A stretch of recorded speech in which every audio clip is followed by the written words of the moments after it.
Hello, welcome to Rediscovering the Beatles with Mark Morse. I'm Mark. Today I'm going to recount a story of how a solo Beatle album just really gave me, I say traumatization, but it wasn't really trauma as much as just a kind of a jolt and a shock.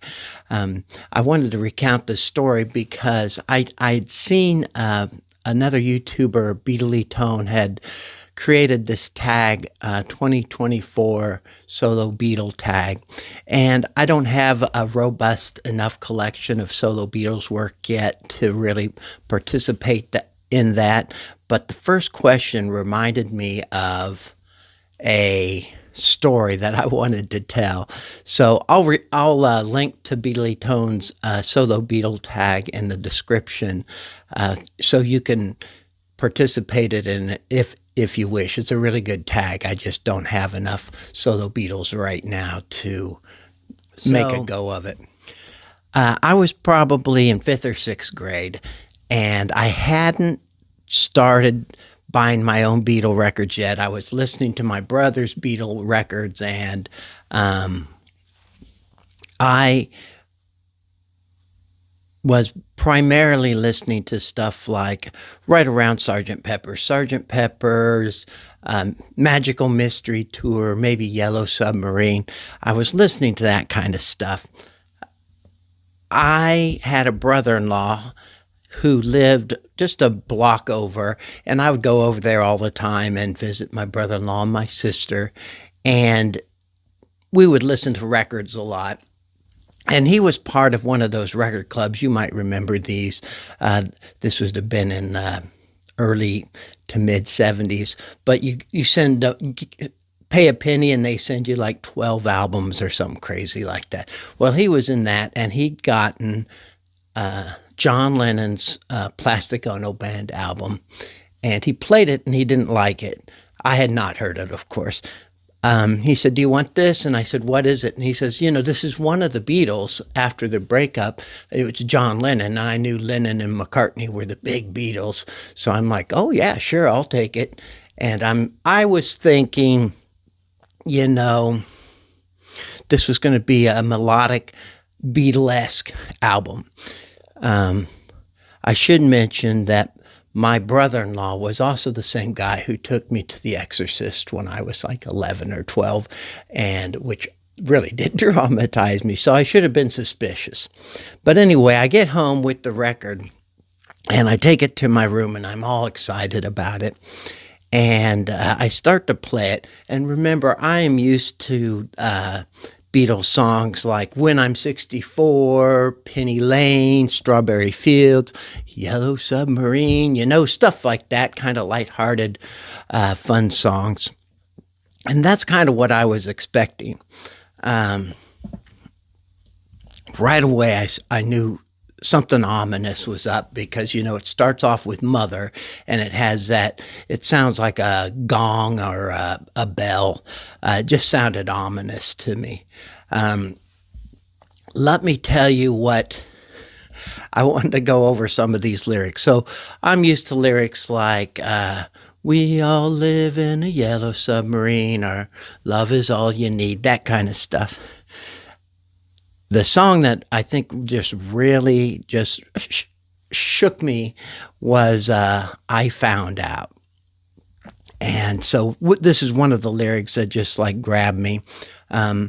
Some of you sit there. It's hard to do this without singing it. Your cock-a-doodle-doo in your hand. Don't get you nowhere. Don't make you a man. Except he doesn't say cock-a-doodle-doo. I'm not opposed to profanity, by the way, but I'm real nervous about this YouTube stuff, and I know my daughter might be watching this. Sorry, Lux.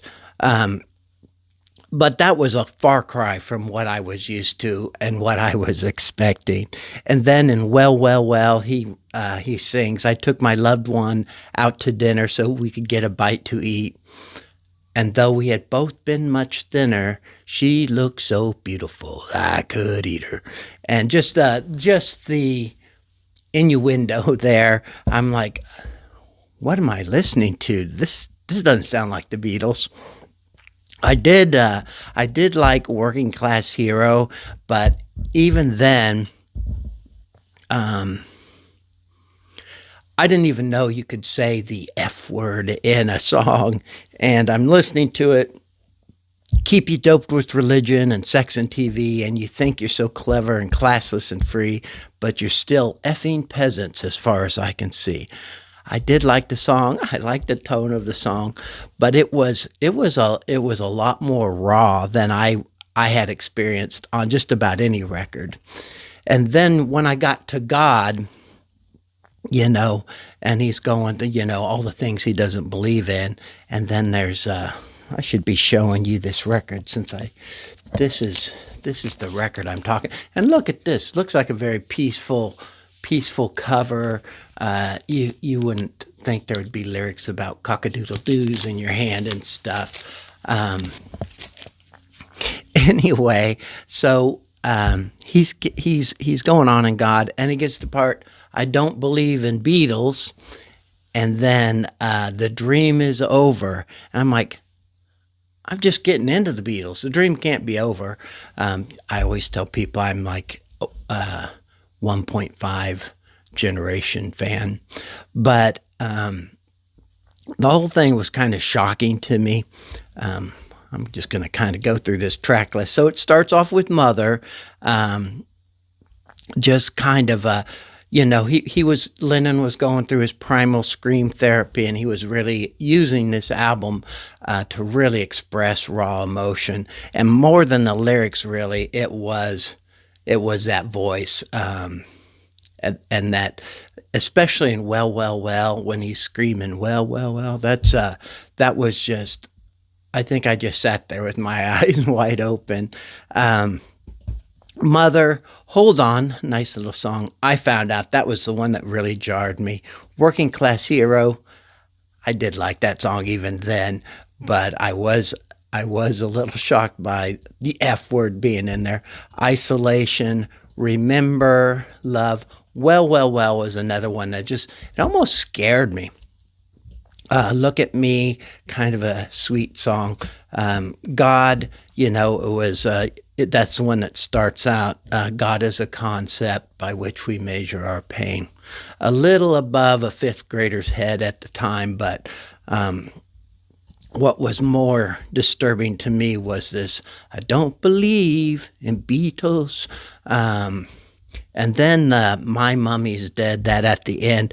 And, I was a new Beatles fan. I didn't know the history of the Beatles, their family lives. I didn't know John's tragic story with his mother and a lot of that stuff. So this was all very strange and spooky to me. That My Mummy's Dead was spooky. I thought it was just spooky.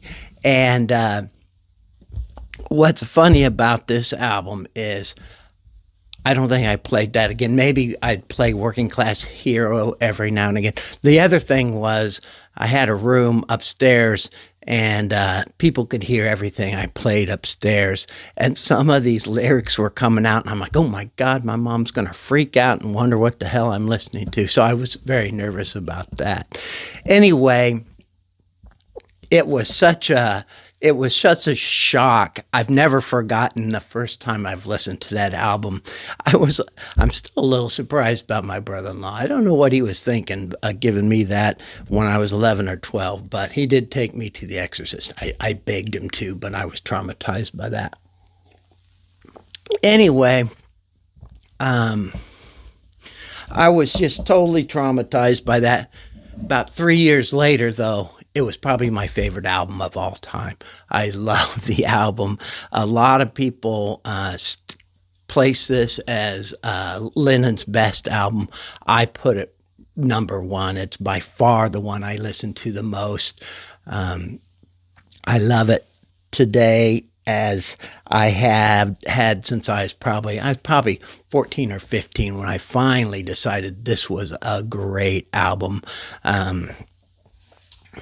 And when I got a little older, as an adult, I was traumatized by the Two Virgins thing, but that's a different story. What I want to do now, though, is to kind of switch gears. This daughter, and her name is Luxy. She's just the sweetest girl. She's 21 now. She lives in Los Angeles. She was in a earthquake today, but she slept right through it, so she didn't even know there was an earthquake. But I just there's this to add a little sweetness to this story, and I just kind of a little notes for Luxy kind of video diary. When Luxy was little, her mom, every Christmas, her mom would take her out to buy me a present. Well, for years, she would pick out snow globes. I had a huge collection of snow globes. I still have some of them. But around third or fourth grade, she did a concert,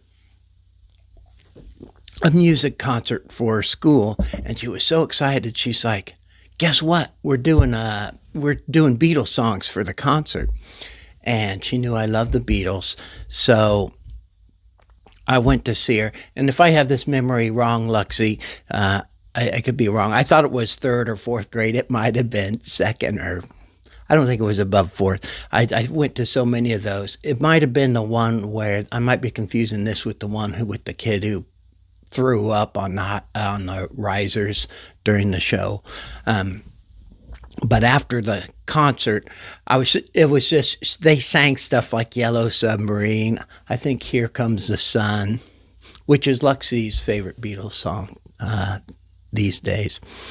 But after that concert, for Christmas every year, instead of buying me snow globes, she started buying me Beatle t-shirts. I have a huge collection of Beatle t-shirts. I'm wearing some today. This isn't one she got me, but unfortunately, I've gotten bigger since she was smaller, and a lot of them don't fit me, but I've kept every single one of them. So we started kind of bonding over this little Beatle thing, and then in her later teens, I found out, I didn't even realize she was doing it, but she had bought a turntable and was buying records and stuff. And I found out that she was buying records, and I was just like so excited. So I started buying her Beatle records for birthdays and stuff. She expressed an interest, so now I'm projecting my joy of the Beatles onto her, and the poor girl, she's being overwhelmed with records, Beatle records, and